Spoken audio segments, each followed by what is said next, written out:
ਸਤਿ ਸ੍ਰੀ ਅਕਾਲ ਦੋਸਤੋ, ਪਿੰਡਾਂ ਵਾਲੇ ਨਿਵੇਸ਼ਕ YouTube ਚੈਨਲ ਤੇ ਤੁਹਾਡਾ ਸਵਾਗਤ ਹੈ। ਉਮੀਦ ਹੈ ਵੀ ਤੁਸੀਂ ਸਾਰੇ ਠੀਕ ਠਾਕ ਹੋਵੋਗੇ। ਹਾਂਜੀ ਦੋਸਤੋ, ਅੱਜ ਦੀ ਜਿਹੜੀ ਵੀਡੀਓ ਆਪਾਂ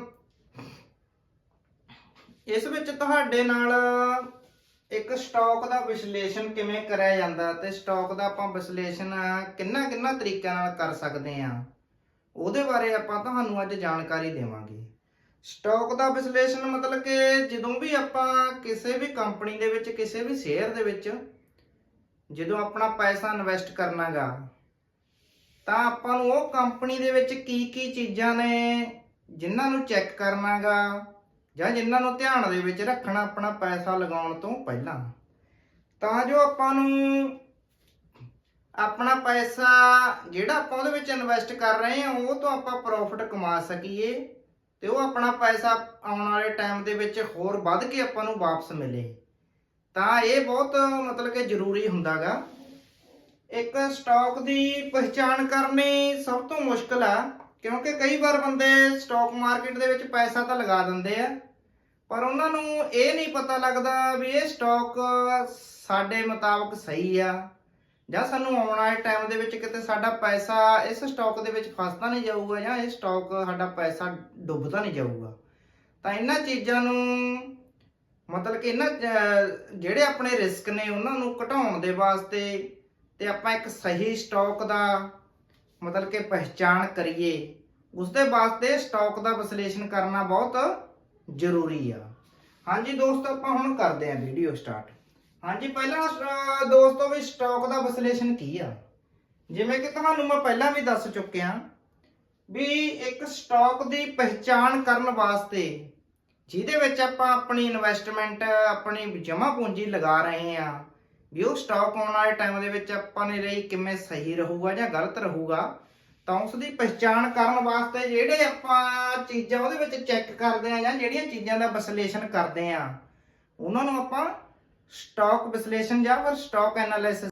ਹਾਂਜੀ ਦੋਸਤੋ, ਜਿਹੜਾ ਸਟਾਕ ਦਾ ਵਿਸ਼ਲੇਸ਼ਣ ਆ ਉਹ ਆਪਾਂ ਦੋ ਤਰੀਕਿਆਂ ਦੇ ਨਾਲ ਕਰ ਸਕਦੇ ਆ।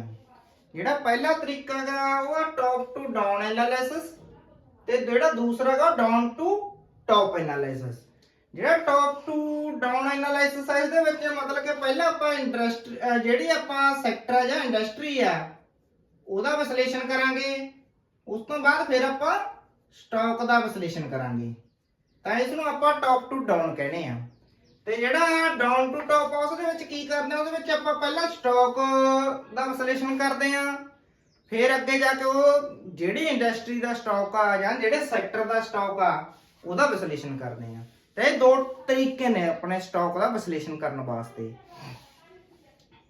ਹੁਣ ਜਿਹੜਾ ਸਟਾਕ ਦਾ ਵਿਸ਼ਲੇਸ਼ਣ ਆ ਉਹਦੇ ਵਿੱਚ ਕੀ ਚੀਜ਼ਾਂ ਜਿਹੜੀਆਂ ਆਪਾਂ ਨੂੰ ਦੇਖਣੀਆਂ ਪੈਂਦੀਆਂ ਨੇ ਉਹਦੇ ਬਾਰੇ ਆਪਾਂ ਜਾਣਕਾਰੀ ਦੇਵਾਂਗੇ ਵੀ ਕੀ ਐਨਾਲਿਸਿਸ ਆਪਾਂ ਨੂੰ ਕਰਨੇ ਪੈਂਦੇ ਆ।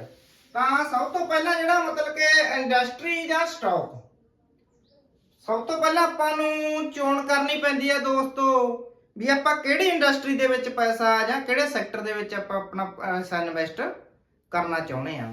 ਮੰਨ ਲਓ ਵੀ ਕਿਸੇ ਨੇ IT ਇੰਡਸਟਰੀ ਸਿਲੈਕਟ ਕੀਤੀ, ਕਿਸੇ ਨੇ ਮਤਲਬ ਕਿ ਜਿਹੜੀ ਆਟੋਮੋਬਾਈਲ ਆ ਜਾਂ ਗੱਡੀਆਂ ਬਣਾਉਣ ਵਾਲੀ ਜਿਹੜੀ ਇੰਡਸਟਰੀ ਆਟੋਮੋਬਾਈਲ ਉਹ ਇੰਡਸਟਰੀ ਸਿਲੈਕਟ ਕੀਤੀ, ਕਿਸੇ ਗ੍ਰੀਨ ਇੰਡਸਟਰੀ ਗ੍ਰੀਨ એનર્ਜੀ ਦੀ ਇੰਡਸਟਰੀ ਆ ਜਿਹੜੀ ਉਹ ਸਿਲੈਕਟ ਕੀਤੀ। ਤਾਂ ਸਭ ਤੋਂ ਪਹਿਲਾਂ ਆਪਾਂ ਨੂੰ ਇਹ ਡਿਸੀਜਨ ਲੈਣਾ ਪਊਗਾ ਵੀ ਆਪਾਂ ਕਿਹੜੇ ਸੈਕਟਰ ਦੇ ਵਿੱਚ ਕਿਹੜੀ ਇੰਡਸਟਰੀ ਦੇ ਵਿੱਚ ਪੈਸਾ ਲਗਾਉਣਾ ਚਾਹੁੰਦੇ ਆ। ਤਾਂ ਉਸ ਦੇ ਵਿੱਚ ਜਦੋਂ ਆਪਾਂ ਇਹ ਇੰਡਸਟਰੀ ਨੂੰ ਸਿਲੈਕਟ ਕਰ ਲਵਾਂਗੇ ਤਾਂ ਉਸ ਤੋਂ ਬਾਅਦ ਜਿਹੜਾ ਸੈਕੰਡ ਆਉਂਦਾ ਉਹ ਮਤਲਬ ਕਿ ਸਟਾਕ ਇੰਡਸਟਰੀ। ਫਿਰ ਉਸ ਦੇ ਵਿੱਚ ਆਪਾਂ ਕਿਹੜੇ ਸਟਾਕ ਦੇ ਵਿੱਚ ਪੈਸਾ ਲਗਾਉਣਾ ਚਾਹੁੰਦੇ ਆ। ਤਾਂ ਆਪਾਂ ਨੂੰ ਇੰਡਸਟਰੀ ਜਦੋਂ ਆਪਾਂ ਸਿਲੈਕਟ ਕਰ ਲਈ ਤਾਂ ਉਸ ਦੇ ਵਿੱਚ ਆਪਾਂ ਫਿਰ ਇੱਕ ਇੰਡਸਟਰੀ ਦੇ ਵਿੱਚ ਬਹੁਤ ਸਾਰੀਆਂ ਕੰਪਨੀਆਂ ਇਨਵੋਲਵ ਹੁੰਦੀਆਂ ਨੇ। ਮੰਨ ਲਓ ਵੀ ਗੱਡੀਆਂ ਬਣਾਉਣ ਵਾਲੀ ਇੰਡਸਟਰੀ ਆ ਤਾਂ ਉਹਦੇ ਵਿੱਚ ਟਾਟਾ ਮੋਟਰ ਆ, ਮਾਰੂਤੀ ਸੁਜ਼ੂਕੀ ਆ, ਹੁੰਡਈ ਆ, ਇਸ ਤਰ੍ਹਾਂ ਮਤਲਬ ਕਿ ਬਹੁਤ ਸਾਰੀਆਂ ਕੰਪਨੀਆਂ ਨੇ। ਤਾਂ ਉਸ ਤੋਂ ਬਾਅਦ ਆਪਾਂ ਨੂੰ ਚੋਣ ਕਰਨੀ ਪੈਣੀ ਆ ਵੀ ਆਪਾਂ ਕਿਹੜੀ ਕੰਪਨੀ ਦੇ ਵਿੱਚ ਪੈਸਾ ਲਗਾਉਣੇ ਆ। ਆਪਾਂ ਟਾਟਾ ਦੇ ਵਿੱਚ ਪੈਸਾ ਲਗਾਉਣਾ ਚਾਹੁੰਦੇ ਆ, ਮਾਰੂਤੀ ਸੁਜ਼ੂਕੀ ਦੇ ਵਿੱਚ ਲਗਾਉਣਾ ਚਾਹੁੰਦੇ ਆ, ਟੋਇਟਾ ਦੇ ਵਿੱਚ ਲਗਾਉਣਾ ਚਾਹੁੰਦੇ ਆ ਜਾਂ ਹੋਰ ਵੀ ਕੋਈ ਵੀ ਕੰਪਨੀ ਹੋ ਸਕਦੀ ਹੈ ਜਿਹੜੀ ਆਪਾਂ ਸਿਲੈਕਟ ਕੀਤੀ ਆ। ਇਸ ਤੋਂ ਬਾਅਦ ਦੂਸਰਾ ਦੋਸਤੋ ਜਿਹੜਾ ਪੁਆਇੰਟ ਆ ਦੇ ਵਿੱਚ ਕੰਪੀਟੀਸ਼ਨ। ਤਾਂ ਆਪਾਂ ਜਦੋਂ ਉਹ ਕੰਪਨੀ ਸਿਲੈਕਟ ਕਰ ਲਈ ਤਾਂ ਆਪਾਂ ਨੂੰ ਫਿਰ ਕੰਪੀਟੀਸ਼ਨ ਦਾ ਵੀ ਧਿਆਨ ਰੱਖਣਾ ਪਊਗਾ। ਕੰਪੀਟੀਸ਼ਨ ਮਤਲਬ ਕਿ ਆਪਾਂ ਨੂੰ ਦੇਖਣਾ ਪਊਗਾ ਵੀ ਇਹ ਕੰਪਨੀ ਆ ਜਿਹੜੀ ਕਿਤੇ ਕੱਲ ਨੂੰ ਜਿਹੜੀ ਵੱਡੀ ਕੰਪਨੀ ਆ ਉਹ ਇਸ ਨੂੰ ਖਾ ਤਾਂ ਨਹੀਂ ਜਾਊਗੀ, ਜਾਂ ਜਿਹੜੀ ਆਪਾਂ ਕੰਪਨੀ ਸਿਲੈਕਟ ਕਰ ਰਹੇ ਆ ਇਹ ਕੋਈ ਮਤਲਬ ਕਿ ਛੋਟੀ ਕੰਪਨੀ ਤਾਂ ਨਹੀਂ ਹੈਗੀ ਵੀ ਜਿਹਦੇ ਉੱਤੇ ਆਉਣ ਵਾਲੇ ਟਾਈਮ ਦੇ ਵਿੱਚ ਇਹ ਆਪਣੇ ਜਿਹੜਾ ਬਿਜ਼ਨਸ ਮਾਡਲ ਆ ਉਹਨੂੰ ਅਪਗ੍ਰੇਡ ਹੀ ਨਾ ਕਰ ਸਕੇ, ਤੇ ਇਹਦੇ ਕੋਲੇ ਕਿੰਨਾ ਮਤਲਬ ਕਿ ਇਹਦੀ ਗਰੋਥ ਰੇਟ ਕੀ ਹੈਗੀ ਤੇ ਕਿਵੇਂ ਆਪਣੇ ਮਤਲਬ ਕਿ ਸੇਲ ਪ੍ਰੋਡਕਸ਼ਨ ਵਗੈਰਾ ਇਹਦੀ ਕਿਸ ਤਰ੍ਹਾਂ ਦੀ ਚੱਲ ਰਹੀ ਹੈ, ਉਹ ਚੀਜ਼ ਦੇ ਨੂੰ ਧਿਆਨ ਦੇ ਵਿੱਚ ਰੱਖਦੇ ਹੋਏ ਤੇ ਆਪਾਂ ਉਹਦੇ ਕੰਪੀਟੀਸ਼ਨ ਬਾਰੇ ਵੀ ਆਪਾਂ ਨੂੰ ਸੋਚਣਾ ਪਊਗਾ ਜਾਂ ਉਹਦੇ ਬਾਰੇ ਵੀ ਆਪਾਂ ਨੂੰ ਰਿਸਰਚ ਕਰਨੀ ਪਊਗੀ। ਇਸ ਤੋਂ ਬਾਅਦ ਜਿਹੜਾ ਤੀਸਰਾ ਵੀ ਓਪਰਚੁਨਿਟੀ। ਓਪਰਚੁਨਿਟੀ ਹੁੰਦੀ ਹੈ ਦੋਸਤੋ ਵੀ ਉਹ ਜਿਹੜੀ ਸੈਕਟਰ ਹੈਗਾ, ਜਿਹੜੀ ਕੰਪਨੀ ਆਪਾਂ ਸਿਲੈਕਟ ਕੀਤੀ ਉਹਨੂੰ ਕੀ ਓਪਰਚੁਨਿਟੀ ਆਉਣ ਵਾਲੇ ਟਾਈਮ ਦੇ ਵਿੱਚ ਮਿਲਣੀ ਹੈ ਫਿਊਚਰ ਦੇ ਵਿੱਚ, ਤਾਂ ਜੋ ਉਹ ਆਪਣੇ ਬਿਜ਼ਨਸ ਨੂੰ ਜ਼ਿਆਦਾ ਗਰੋਥ ਕਰ ਸਕੇ। ਤਾਂ ਇਹ ਓਪਰਚੁਨਿਟੀ ਵੀ ਆਪਾਂ ਨੂੰ ਦੇਖਣੀਆਂ ਪੈਣੀਆਂ ਵੀ ਉਹ ਕੰਪਨੀ ਨੂੰ ਕੀ ਓਪਰਚੁਨਿਟੀ ਮਿਲਣਗੀਆਂ। ਮੰਨ ਲਓ ਵੀ ਹੁਣ ਕੋਈ ਕੰਪਨੀ ਡੀਜ਼ਲ ਪੈਟਰੋਲ ਦੀਆਂ ਗੱਡੀਆਂ ਬਣਾ ਰਹੀ ਆ, ਤਾਂ ਆਪਾਂ ਨੂੰ ਇਹ ਚੀਜ਼ ਵੀ ਚੈੱਕ ਕਰਨੀ ਪਊ ਵੀ ਹੁਣ ਆਉਣ ਵਾਲਾ ਟਾਈਮ ਆ ਜਿਹੜਾ ਉਹ ਈਵੀ ਵਹੀਕਲ ਦਾ ਆ ਰਿਹਾ, ਮਤਲਬ ਕਿ ਇਲੈਕਟ੍ਰੋਨਿਕ ਵਹੀਕਲ ਦਾ ਆ ਰਿਹਾ, ਤਾਂ ਉਹ ਆਪਣੀ ਜਿਹੜੀ ਆਪਾਂ ਕੰਪਨੀ ਸਿਲੈਕਟ ਕੀਤੀ ਆ ਵੀ ਉਹ ਈਵੀ ਦੇ ਵਿੱਚ ਵੀ ਜਾ ਸਕਦੀ ਹੈ, ਈਵੀ ਗੱਡੀਆਂ ਹੀ ਬਣਾ ਸਕਦੀ ਆ, ਤਾਂ ਜੋ ਆਪਣਾ ਪੈਸਾ ਜਿਹੜਾ ਉਹ ਹੋਰ ਗਰੋਥ ਕਰ ਸਕੇ। ਤਾਂ ਜਦੋਂ ਵੀ ਆਪਾਂ ਇੰਡਸਟਰੀ ਸੈਕਟਰ ਦਾ ਐਨਾਲਿਸਿਸ ਕਰਨਾ ਤਾਂ ਆਪਾਂ ਨੂੰ ਇਹ ਤਿੰਨ ਚੀਜ਼ਾਂ ਦਾ ਧਿਆਨ ਦੇ ਵਿੱਚ ਰੱਖਣੀਆਂ ਪੈਣਗੀਆਂ, ਤਾਂ ਹੀ ਆਪਾਂ ਆਪਣੇ ਪੈਸੇ ਨੂੰ ਵਧਾ ਸਕਦੇ ਹਾਂ। ਇਸ ਤੋਂ ਬਾਅਦ ਜਿਹੜਾ ਮਤਲਬ ਕਿ ਦੂਸਰਾ ਦੋਸਤੋ ਬਿਜ਼ਨਸ ਐਨਾਲਿਸਿਸ। ਪਹਿਲਾਂ ਇੰਡਸਟਰੀ ਐਨਾਲਿਸਿਸ ਕੀਤਾ, ਆਪਾਂ ਸੈਕਟਰ ਦਾ ਐਨਾਲਿਸਿਸ ਕੀਤਾ, ਉਸ ਤੋਂ ਬਾਅਦ ਹੁਣ ਉਹ ਬਿਜ਼ਨਸ ਦਾ ਐਨਾਲਿਸਿਸ ਕਰਨਾਗਾ ਜਿਹੜੀ ਕੰਪਨੀ ਦੇ ਵਿੱਚ ਆਪਾਂ ਪੈਸਾ ਲਗਾ ਰਹੇ ਹਾਂ, ਉਸ ਦਾ ਐਨਾਲਿਸਿਸ ਬਿਜ਼ਨਸ ਐਨਾਲਿਸਿਸ ਹੈ ਜਿਹੜਾ ਉਹ ਕਿਵੇਂ ਆਪਾਂ ਕਰ ਸਕਦੇ ਹਾਂ।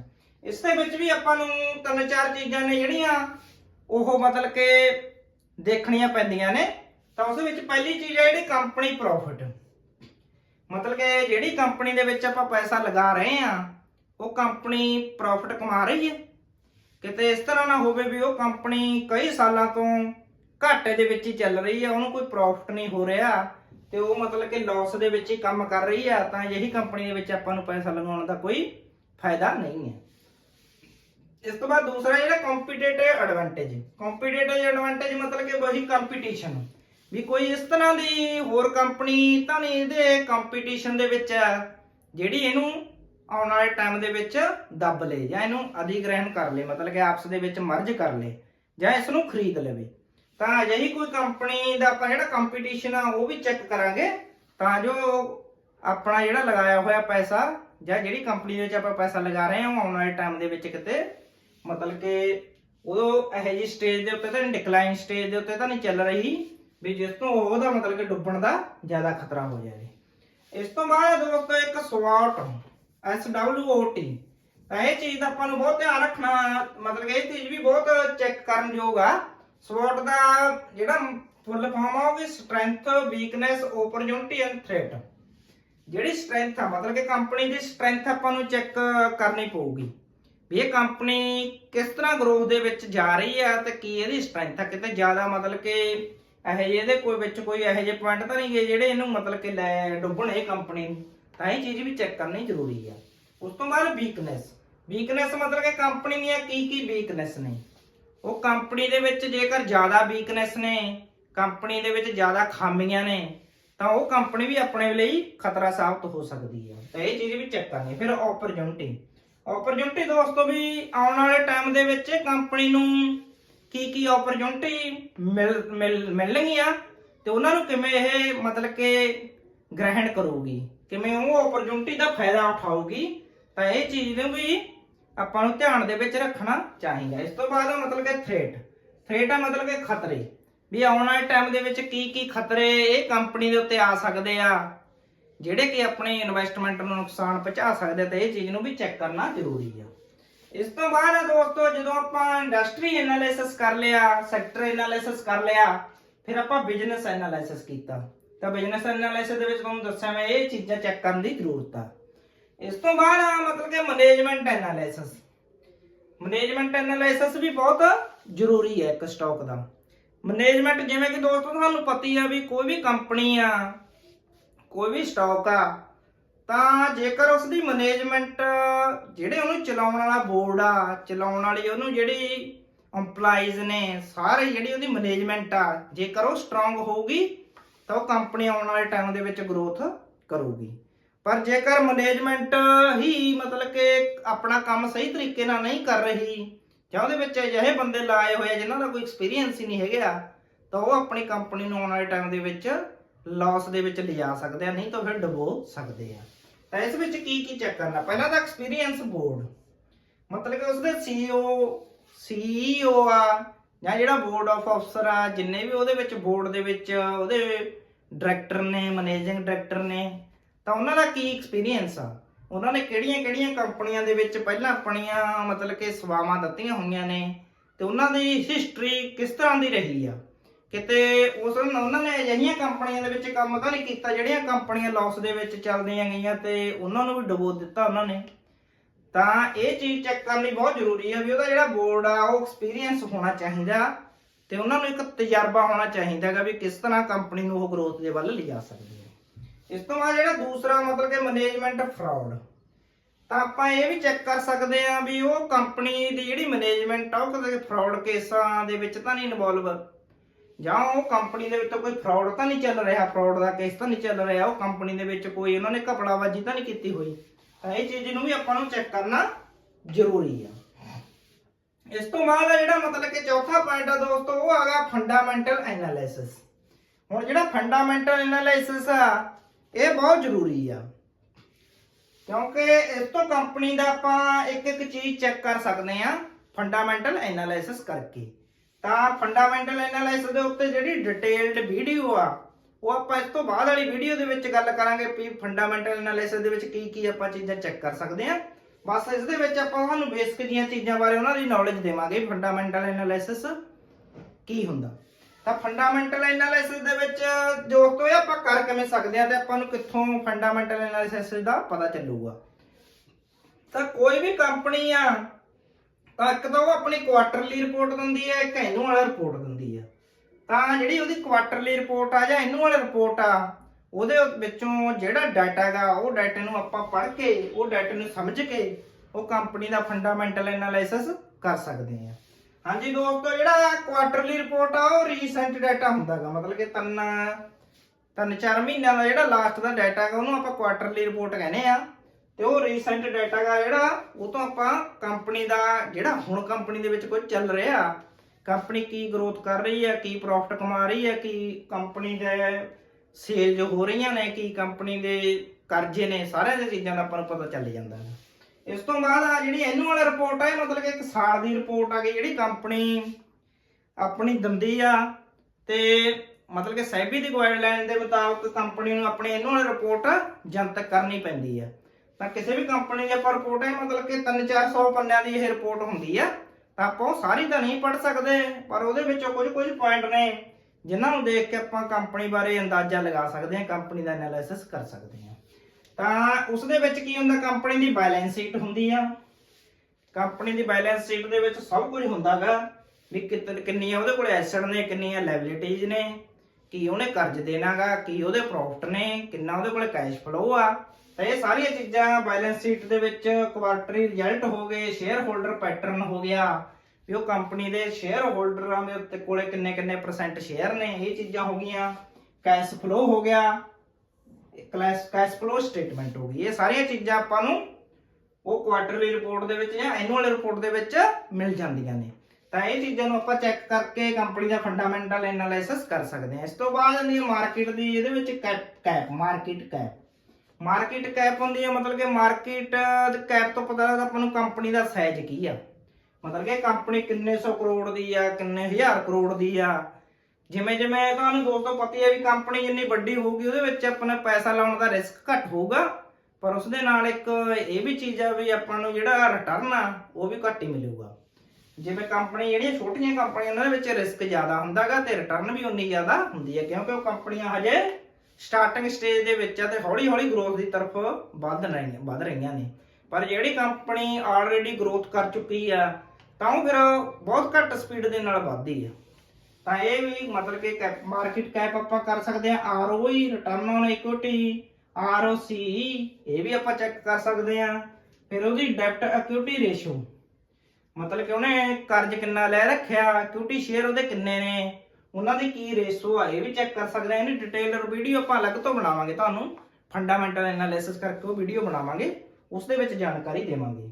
ਤਾਂ ਇਸ ਤੋਂ ਬਾਅਦ ਮਤਲਬ ਕਿ ਉਹਦਾ ਇੰਟਰਸਟ ਕਵਰੇਜ ਰੇਸ਼ੋ ਕੀ ਹੈਗੀ, ਤੇ ਉਸਦਾ ਜਿਹੜਾ ਆਪਰੇਟਿੰਗ ਪ੍ਰੋਫਿਟ ਮਾਰਜਨ ਕੀ ਹੈਗਾ, ਜਾਂ ਕਿੰਨਾ ਉਹ ਕੰਪਨੀ ਡਿਵੀਡੈਂਡ ਦੇ ਰਹੀ ਹੈ ਆਪਣੇ ਸ਼ੇਅਰ ਹੋਲਡਰ ਨੂੰ, ਇਹ ਵਾਲੀ ਚੀਜ਼, ਤੇ ਉਹਦੀ ਕਰੰਟ ਰੇਸ਼ੋ ਕੀ ਚੱਲ ਰਹੀ ਹੈ। ਤਾਂ ਇਹ ਚੀਜ਼ਾਂ ਫੰਡਾਮੈਂਟਲ ਐਨਾਲਿਸਿਸ ਦੇ ਵਿੱਚ ਆਪਾਂ ਚੈੱਕ ਕਰਦੇ ਹਾਂ।